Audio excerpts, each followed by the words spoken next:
Okay. And he's asking for a $250,000 bond. Calm down, sir. What's wrong with him, man? He don't even got no evidence. Who touched me, man? You ain't got no evidence. Of course I'll be emotional, man. Sorry, Your Honor. He just got me a $250,000 bond with no evidence. Yeah, I'm emotional. Okay, the court's going to change the bond to $500,000.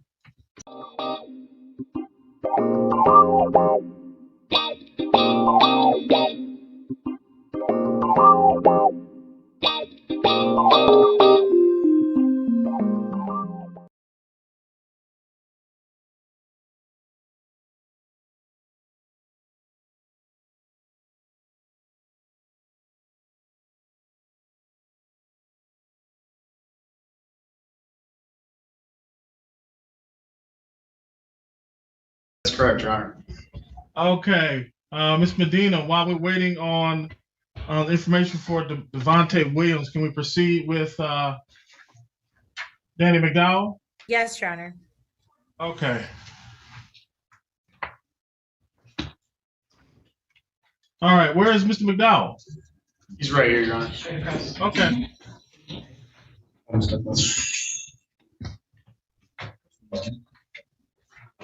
All right. Officer, are you going to be conducting probable cause hearing? You going to swear to it? Yes, Your Honor. Okay. All right. Saturday, July 15th, 2023, 1:10 p.m. in the matter of People State of Michigan versus Danny Eugene McDowell. Charged with count 1, assault with intent to murder, count 2, torture, count 3, criminal sexual conduct, first degree, felony, count 4, unlawful imprisonment, count 5, criminal sexual conduct, third degree, force or coercion, count 6, assault with intent to great bodily harm less than murder or by strangulation, count 7, domestic violence. Officer, state your name for the record. Detective Christopher Wilder, Plymouth Township Police Department. Please raise your right hand. Do you swear or affirm the testimony you're about to give will be the truth? I do.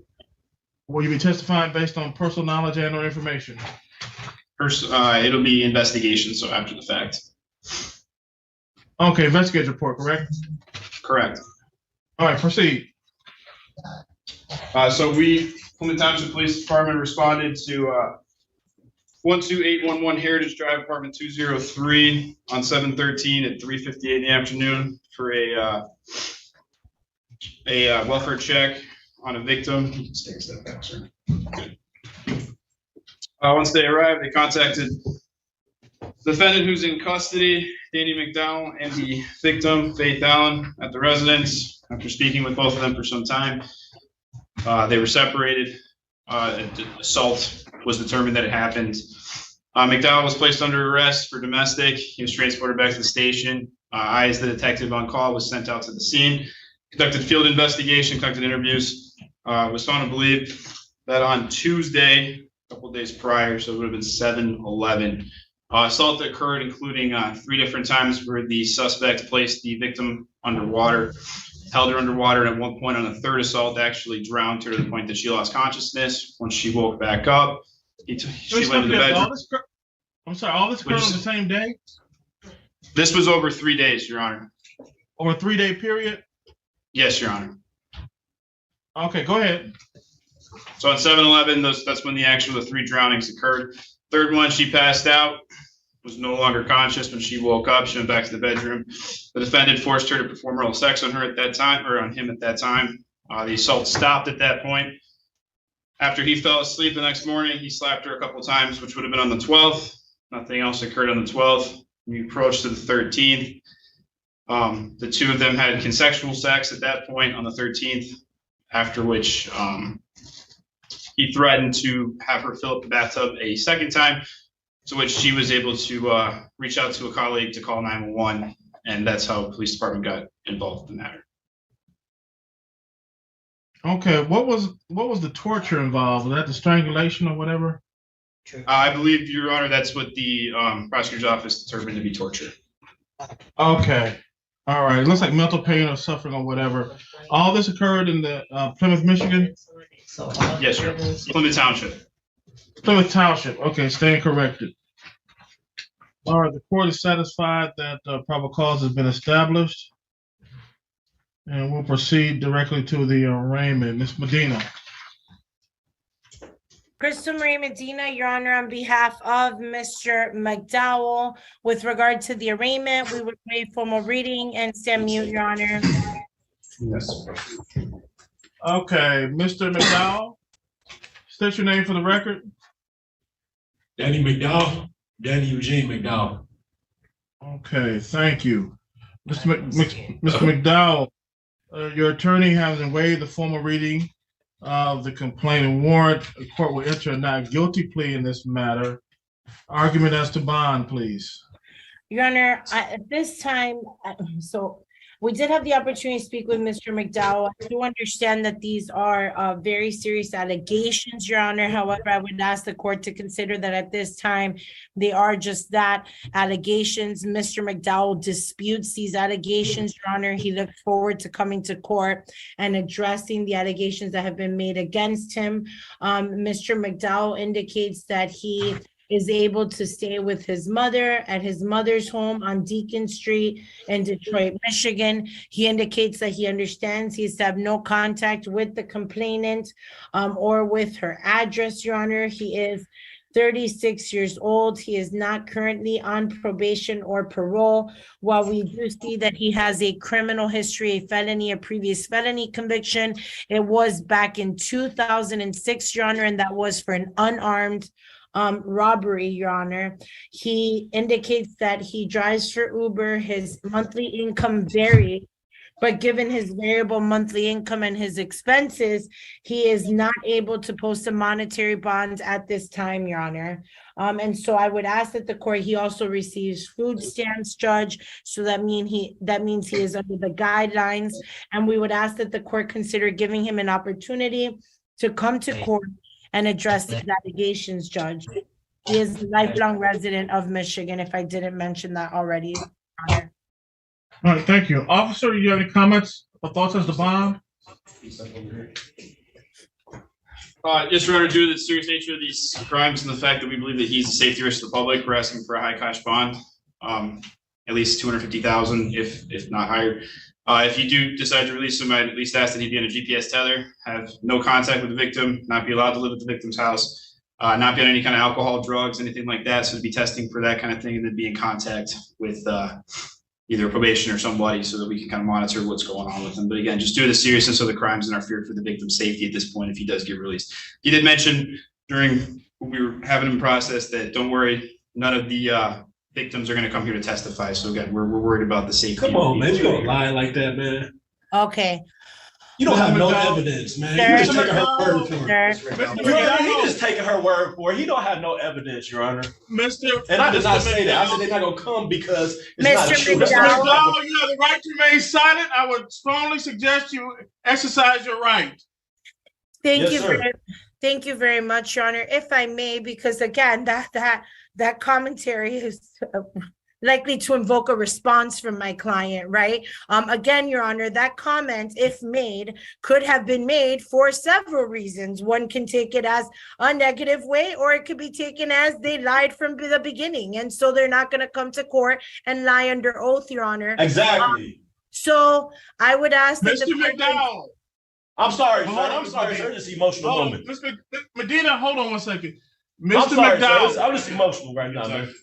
It's one thing. I'm sorry. I'm just emotional. Are you going to be quiet? Go ahead. Mr. McDowell. Yes, sir. You not only interrupted the court, you interrupted your attorney. And he said she's trying to help you. I know, sir. It's just, I'm sorry. Okay. Now, I want you to step aside and be quiet for the remainder of this hearing, okay? Yes, sir. Thank you. Thank you, Your Honor. And so I do think, again, if that comment was made, it could have been made for various reasons, Your Honor.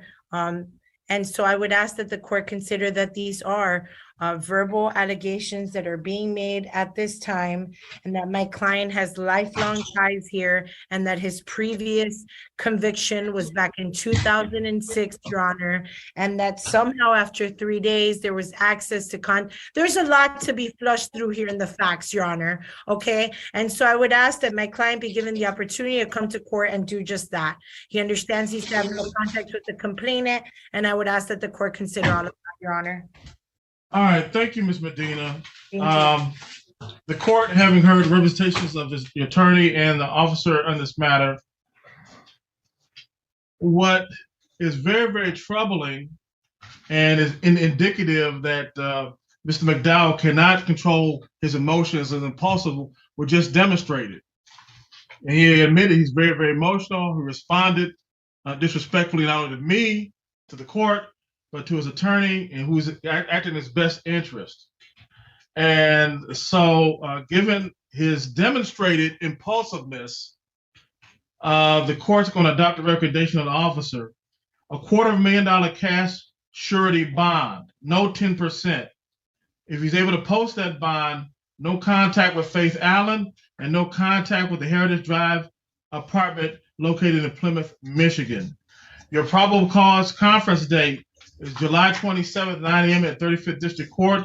The preliminary examination date is August 3rd, 9 a.m. Just to be clear, and just to clarify the court's ruling, the court deems Mr. McDowell a safety to the community, a safety to the community witness in this matter, and given his extended emotional outburst before the court just now, the court if is. He trying to give me life, why wouldn't I be? He trying to give me life. He don't have no evidence, sir. Why wouldn't I be? He trying to give me life. Man, shut up talking to me because you trying to give me life, man. And you know it's not true. And he know it's not true. Why wouldn't I be emotional? He trying to give me life. He ain't got no evidence on none of this. And he's asking for a $250,000 bond. What's wrong with him, man?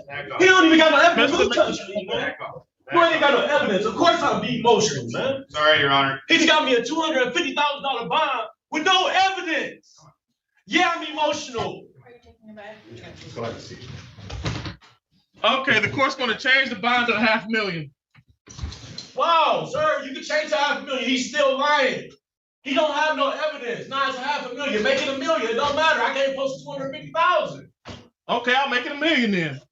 I can't post none of it anyway. Okay, sir, step aside. This concludes the hearing. Okay, Your Honor, so the final amount for the bond? $1 million. And is that cash surety? He's seen all that shit on her wall, and he ain't taking none of that evidence down, man. I know what he's trying to do, man. Your Honor, Okay, he was put back in a cell. I'm sorry about that, Your Honor. Okay, no problem. That concludes the hearing. Thank you, Your officer. Okay.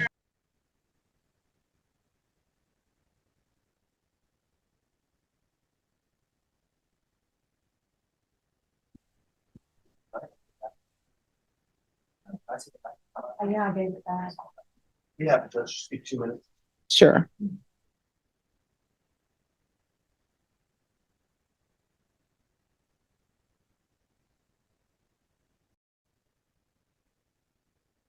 Okay.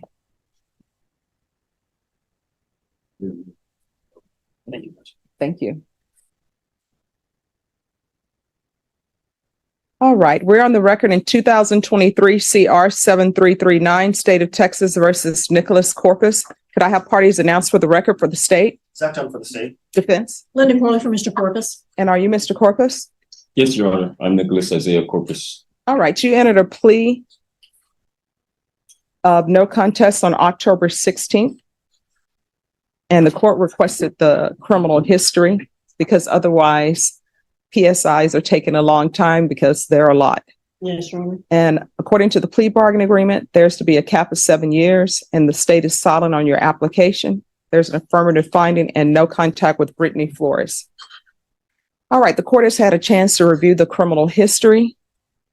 Defense, anything you want to say on behalf of your client or any witnesses? Yes, Judge, I do have some witnesses. Yes, call your first witness. Thank you. I can call Alberto Rodriguez.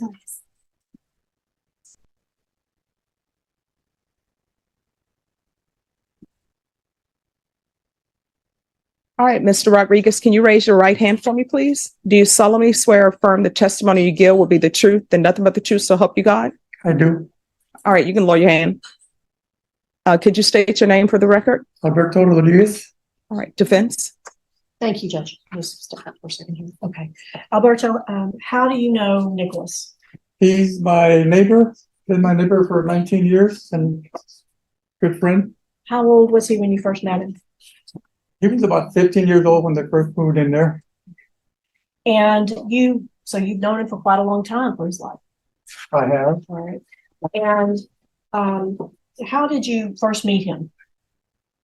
It's a kind of a funny story. When they first moved in, Nick was outside mowing the lawn and fixing my mind because I came out and I was going to start mowing my lawn too or something. And he comes over and says, "Hey, I'll do your yard for $5. And I thought, $5? What's going on? And I said, "No, that's okay." Not because I didn't want him to do it, but because I said, his parents are probably going to think I'm a jerk because I'm letting him do my big yard for $5. So that's kind of how we started our relationship. So you've known him into his adulthood, correct? I'm sorry? You've known him into his adulthood, right? Yes. You told me he was kind of like a grandson to you. Would that be accurate? That's how I see him. Yeah. All right. So how have you seen him interacting as he's lived there in the neighborhood? He's younger than most of us. Our neighborhood is mostly semi-retired or retired. So he's the youngest probably person in the block. But he's never had any problems with anybody that I know of because, you know, he gets along pretty much with everybody that I see him with. Okay, so you also mentioned that he offers to help you a lot, the neighbors. He does. Anytime I'm doing something, he comes out there and wants to, you need help, or can I help you? If you need anything, let me know. One time I bought a TV and it was a big old TV and I was trying to carry it in the house and he comes out there and says, "Hey, let me help you.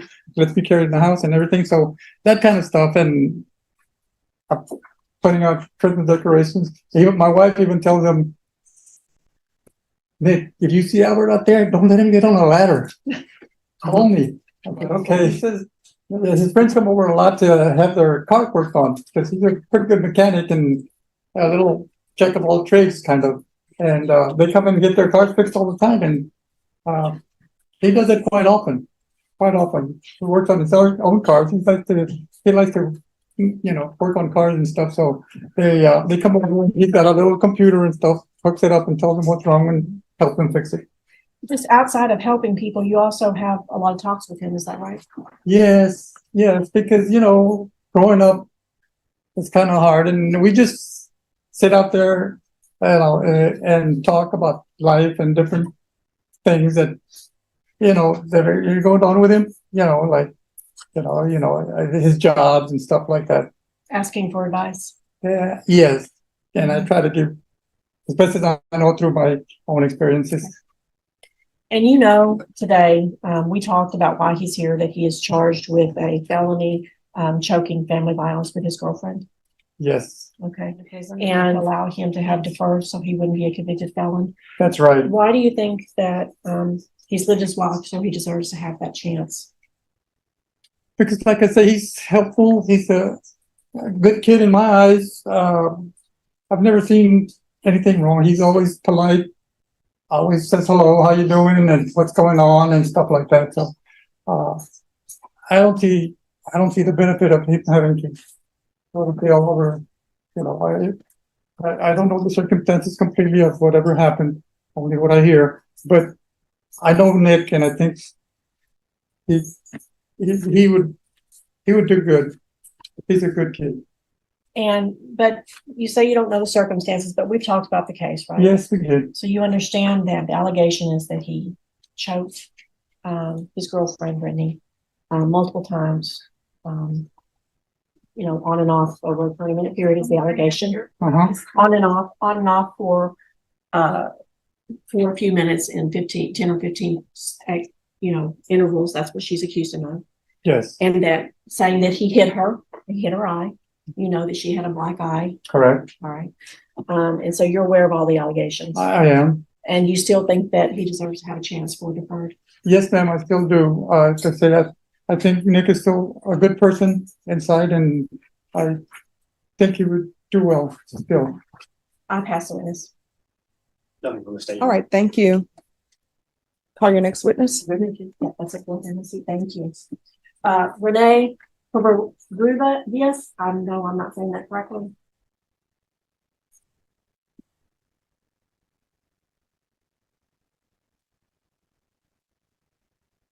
All right, can you raise your right hand? Do you solemnly swear or affirm the testimony you give will be the truth and nothing but the truth, so help you God? I do. All right, you can lower your hand, state your name for the record. My name is Rene Covarrubias. Can you spell your last name for the board? It's Covarrubias. IAS? Yes. Okay. All right. And how do you know Nicholas? Nicholas has been my neighbor for the past 3 years. He's been a real good friend. Okay. And can you tell the court a little bit about his interactions in the neighborhood and with you? He's real friendly with everybody. I don't know anybody who has any problems with him. It's like he's always willing to help everybody. Been times where I've been working on my cars. I don't even call him or anything. He'd be passing by. He stops and gives me wrenches or whatever. He starts working on cars with me. I've had him at my house for barbecues and stuff, and never had any problems with him. He's always friendly like with everybody. Okay. And so his mom also lives there with him. Is that correct? Is his mom? Yes. Okay. And can you know a little bit about his mom and her situation? Can you tell the court about that? Pretty much, she has cancer, so he pretty much spends his day to helping her with everything she needs. So pretty much that's his it's a care provider, pretty much almost. Okay. And he also is a pet owner. He has a Shar-Pei that's actually paralyzed, and he actually manually has to help the dog so he could relieve himself and stuff. And pretty much that's almost like his kid, pretty much. And so he helps other people in the neighborhood as well. Is that right? You've expressed that. Yes. It doesn't matter what job it is or if it's dirty or not. He's always willing to go, and without you even asking him, he starts helping out and everybody. And it doesn't matter where it is. If he has to drive somewhere else and they help you, he'll do it. It's like with nothing in return. Pretty much that's what he is. Is there anything else you'd like the court to know? There was one instance where we were actually helping them move to one of the houses. Who's them? We were helping Nicholas and Brittany. And while we were moving the stuff, Brittany was carrying a box in front of, and she was in front of us, and she tripped and fell forward. As Nicholas tried to help her, she actually got kind of aggressive and pushed him back. All he did was kind of move back, and we just kind of like said, you know what, let her cool down. That's one thing that I did notice that was kind of odd or awkward. Have you ever noticed him in any aggressive or violent interactions with anyone? I haven't. Everybody, they hang along with him. It's like, no, I don't know how you could hate him or anything, because he's always friendly. He's always willing to help everybody. You understand he's charged with choking Brittany? Yes, I do. And that's a felony offense? Yes, I do. And we talked about the circumstances of what exactly she alleged happened. Is that right? Yes, but it just doesn't seem like it's in his character. He's never been aggressive towards anybody. And you understand that we're asking the judge not to send him to prison, but to give him an opportunity at deferred, which would save him from being a convicted felon? Yes, I am. Why do you think the judge should take a chance on him? Because he's a real good neighbor. He's always willing to help everybody. And it's like I said, it's not one of those where he's helping people because he expects to get paid or anything. He's out there just to help everybody. He goes to church. He goes everything. That's why when they told me about this, it just seems so out of character. I'll pass the witness. No questions, Your Honor. All right, thank you. You may call your next witness. Thank you, Judge. And my final witness is Eduardo Garcia.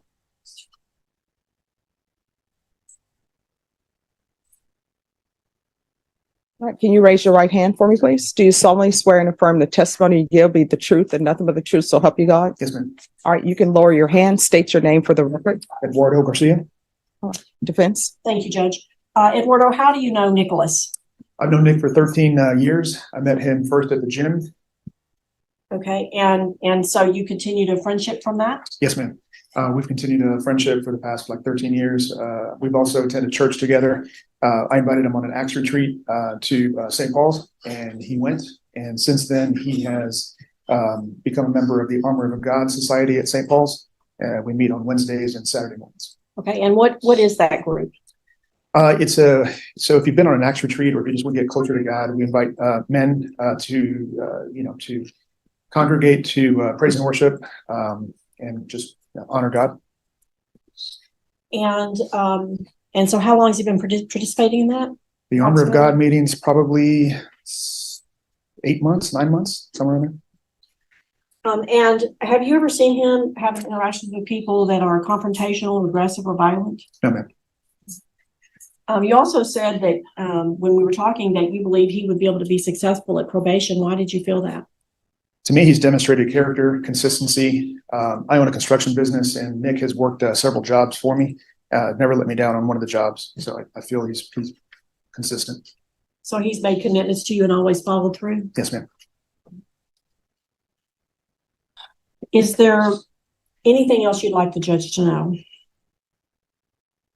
I just don't believe what he's being accused of. He's never demonstrated any violence to me. I've never seen him raise his temper. I've never seen him raise his voice. It just seems completely out of character to me.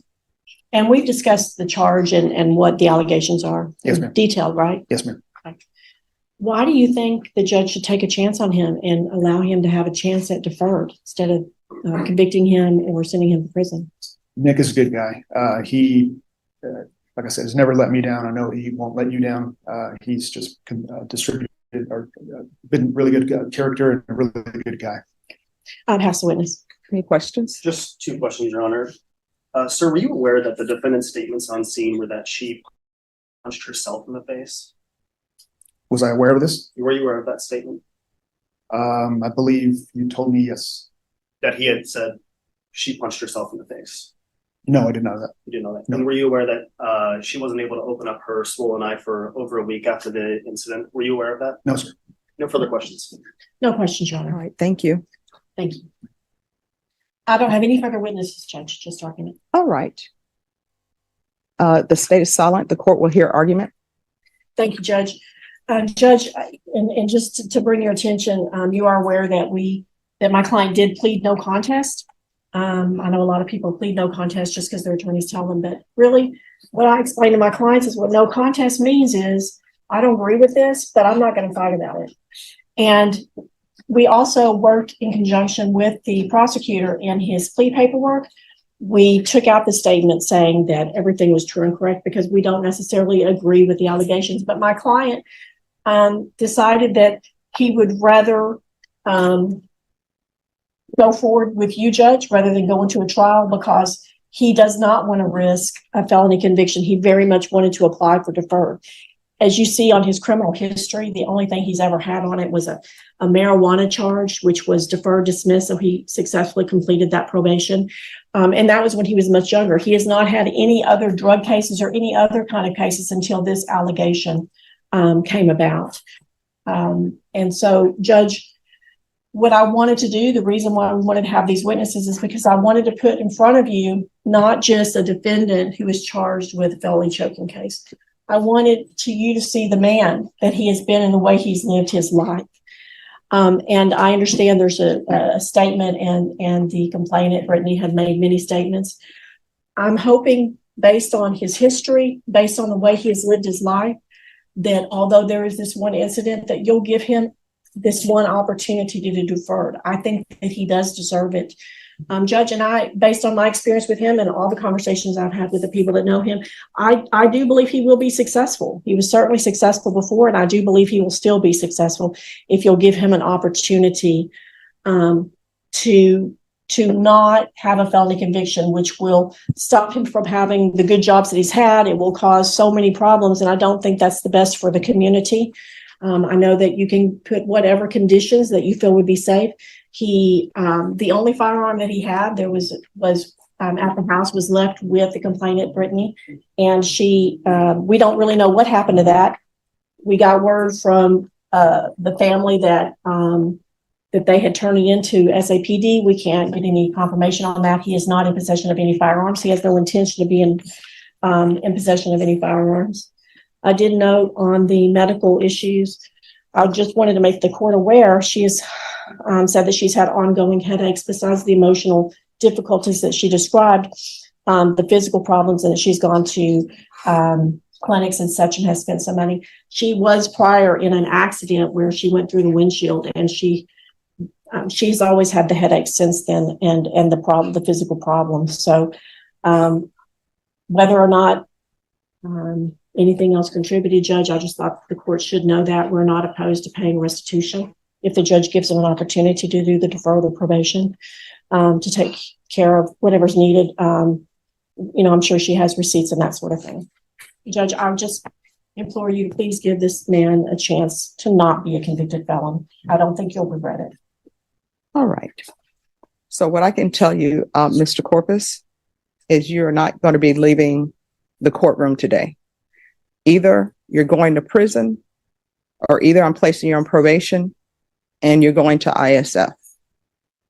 So I have some questions. It's a drug. All right. Can you raise your right hand for me? Do you Yes, ma'am. solemnly swear or affirm the testimony you give will be the truth and nothing but the truth, so help you God? I swear. All right. You can lower your hand. What happened that day? So that day, I came home from work. And just so you know, if you veer off and you are not truthful, the state, even though they're silent, they'll get a chance to ask questions of you. So what happened that day? So I worked all day. I got home about 7:30, 8 o'clock in the evening. I started cutting the grass at our new home that we had. I was outside. I had my music on. I had bought a 6-pack of beer for me, a 6-pack of beer for Brittany. I was waiting for her to get home so that we can go out and buy dinner together. She got home, and normally what I do is that I'm the cooker. I cook and I wash dishes, and that's my job while she studies, because she's currently going to school. Well, she came home in a very bad mood. She asked what was her dinner. I didn't cook it because I was tired and I wanted to buy us dinner. She went inside, slammed the door. I stayed outside listening to my music. I went inside a little while later. I said, what would she like for dinner? She said she didn't want no more dinner. I said, okay, I'm gonna go back outside. I went outside and I started drinking my beer. After I drank one beer, I went back in, said, baby, I would like to cook you dinner. I'm sorry I didn't cook it. Said, no, this, and that. She just started acting irate. She normally does. She has an anger issue that I've been dealing with it for the past 13 years, being with Brittany. About 8 to 10 years, her living with me and my mother, and the rest with us going to different apartments and different houses together. So I broke up with her. I got tired of the way she treats me. No. We're back to that night, because you didn't break up with her that night, did you? I broke up with her that night. All right. And that's where the argument started, because we had just purchased the house and our new vehicles together. So I ended up leaving her with the mortgage. No. When you say you broke up with her that night, what did you say? That I'm leaving you. I'm packing my things and I'm taking my dogs with me. Okay. And I'm leaving. And she's gonna have to pay for the house herself, the cars herself, because she states so much that it's her house, they're her cars. So I left her with it. And that's where she wouldn't let me pack my things. I was putting my clothes in my bags, packing up my dog's wheelchair, packing up my animals, their beds. And that's when she kept pulling me back, grabbing my clothes, throwing my bag on the floor. When I would try to leave, she ended up tackling me on the sofa, wrestled around, got up, got tired of her hitting me. I walked out the door. I said, I'm going to call the cops on you. I'm tired of you. This is the last time that you hit me. We're literally fed up with it. Did you call the cops? I shouldn't have opened my mouth, because when I went outside to call the police, I dialed 911. And I didn't want to ruin her life, because I know she has a very good career. So I decided not to. But where I messed up is that I told her I was going to call the cops and they were going to take away her concealed handgun license for assaulting me. So I decided not to. I called my mother, told her what happened. She told me just to get my things and leave. I said, no, I can't leave. I drank a beer already, so I'm not going to drink and drive. I'm going to wait here till the morning. I'm going to sleep outside on the porch with my dogs, and I'll leave in the morning and I'll go to your house. About an hour or two later, the police get there, and I was still outside on the porch with my dogs, and she was inside screaming, yelling, just acting insane. And then they told me that they're there for me, not for her. Okay. So how did her eye get swollen? So one thing that I have been dealing with for years already with her is she's a self-inflicting kind of person. So how did her eye get swollen? So I would say that she was inside slapping herself, hitting herself. I can't say punching or slapping because I wasn't there. So are you saying that you never hit her, you never choked her? Because that's what we're here for. Yes, ma'am, I do understand this. And it is something that I've been dealing with for years with her mental issues. With My her question is, self-inflicting harm. are you saying that you didn't hit her? Yes or no? I am saying that I did not hit her, Your Honor. Are you saying that you choked her? Yes or no? No, Your Honor. Well, it sounds like he should be in a jury trial. Judge, we discussed that. But why did you not, may I ask him some questions, Judge? Sure. Why did you choose not to go to trial? I chose not to go to trial because I don't think anybody's going to believe me. And 9 times out of 10, when you hear about something like this, normally you take the woman's side and you don't never believe the man. Oh, I listen. Let me stop you right there. I'm not saying you yourself. Okay. I Because apologize. everybody will tell you, I evaluate everything. I apologize saying you. Okay. Judge, we were asking why he didn't want to go to trial. So he's referring to the jury. He decided to go in front of you because, well, I've discussed that you do listen. Okay. Okay. I didn't want a conviction on my record because of my good jobs that I've had throughout my career. I've been an outer body technician. I've also been an electrical engineer working for the San Antonio State Hospital for the past 6 years. I paint cars. I'm also a mechanic. You name it, I can probably do it all. I've had all kinds of trades under my belt. And with this conviction, it would make it to where I probably wouldn't be able to get a good, decent job anymore or actually work for the state ever again if I were to become a convicted felon. And Judge, we discussed the difference between getting a conviction and having deferred, and that the only opportunity for him to have deferred would be to waive his right to a jury trial and go to the judge. I do have some additional questions. Sure. You're aware that Brittany has stated that she doesn't feel safe anywhere? Yes, ma'am, I am aware. But there have been a couple of occasions when she's come over to your house where you're living with your mom. Is that correct? Yes, ma'am. What was the first occasion? Objection relevance. This is post date of incident, correct? The question you just asked is post incident. It is, however, since the judge. All right, that'll be overruled. You can answer the Thank question. you, Judge. I'm sorry. Can you tell us about the first occasion?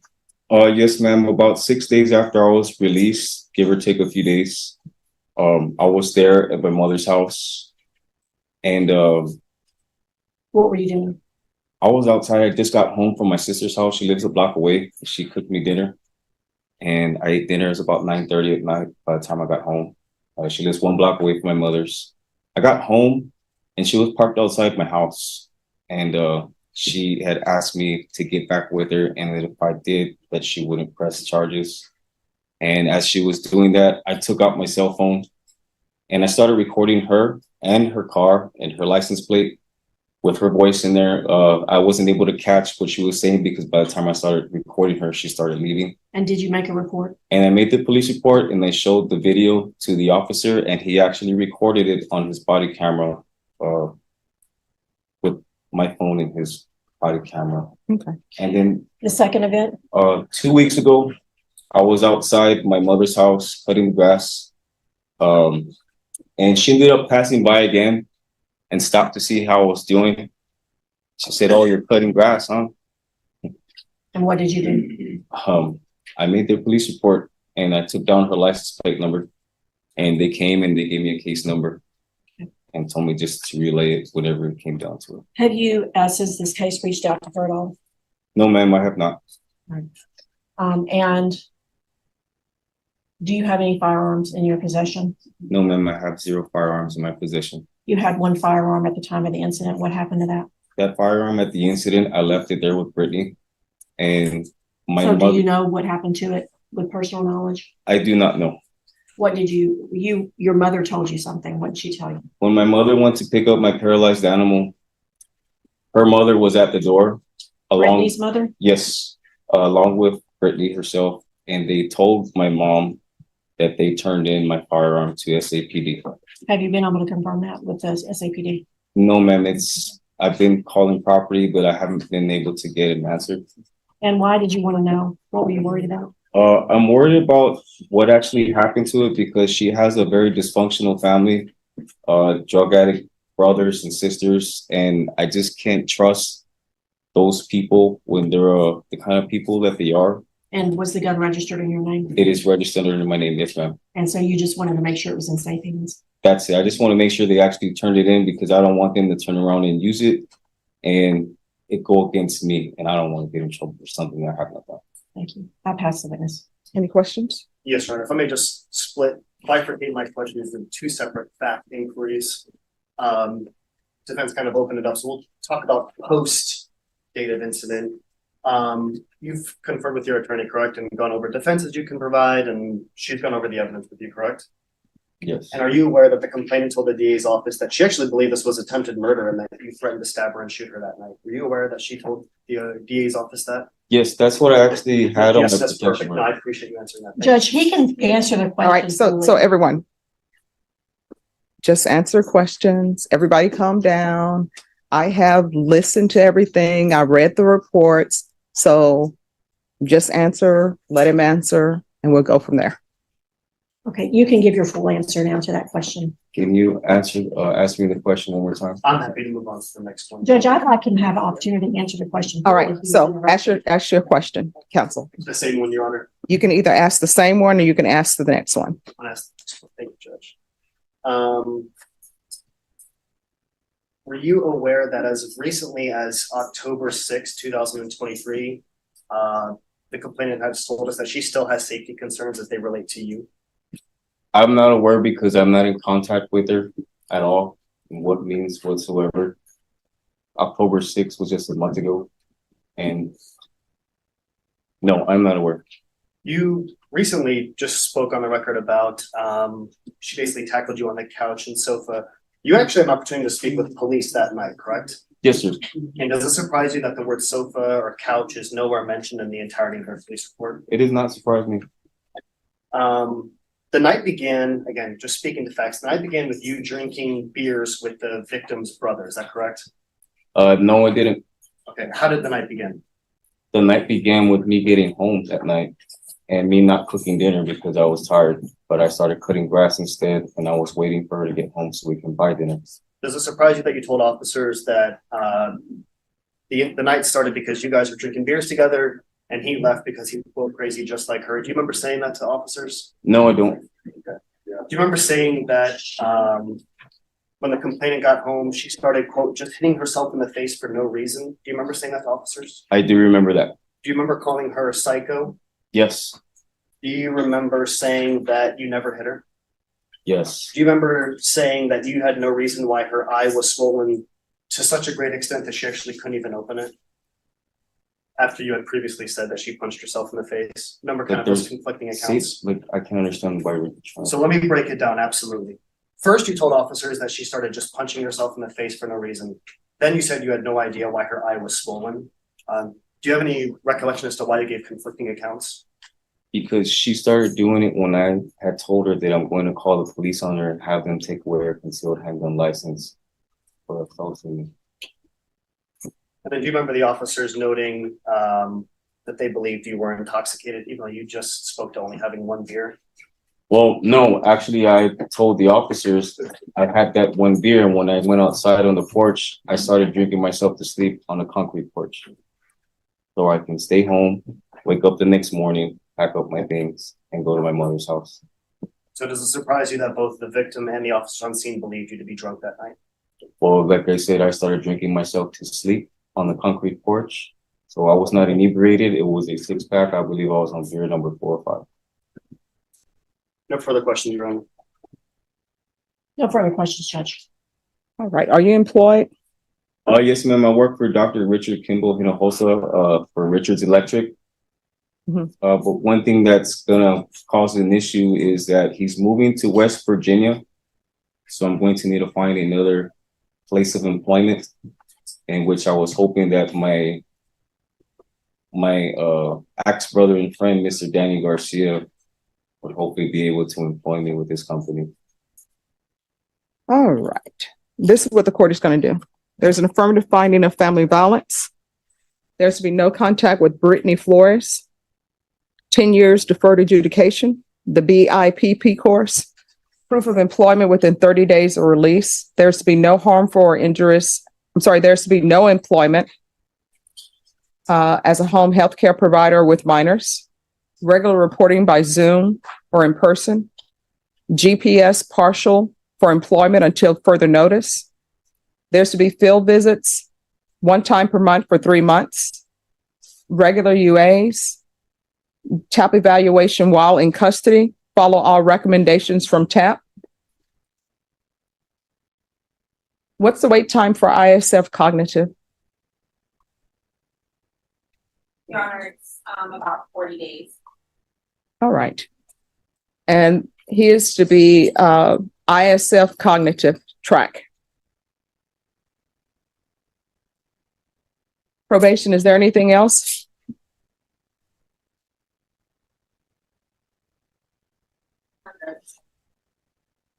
Going to show you what's entitled Trial Court Certification of Defendant's Rights to Appeal. Did you review that with your attorney? Did you understand it? Yes, Your Honor. Because this is a plea bargain agreement, because I followed your plea bargain agreement, and because you waive your right to appeal, you do not have the court's permission to appeal. Because this is an affirmative finding of family violence, you're not allowed to own or possess any weapons or ammunition. If you have a question over what a weapon or ammunition is, you'll need to speak to an attorney. Do you understand? I understand, Your Honor. All right. You are not to have any contact with her. Do you understand? Yes, ma'am, I fully understand. Your relationship with her is over. She doesn't want to be with you. You've informed the court you do not want to be with her.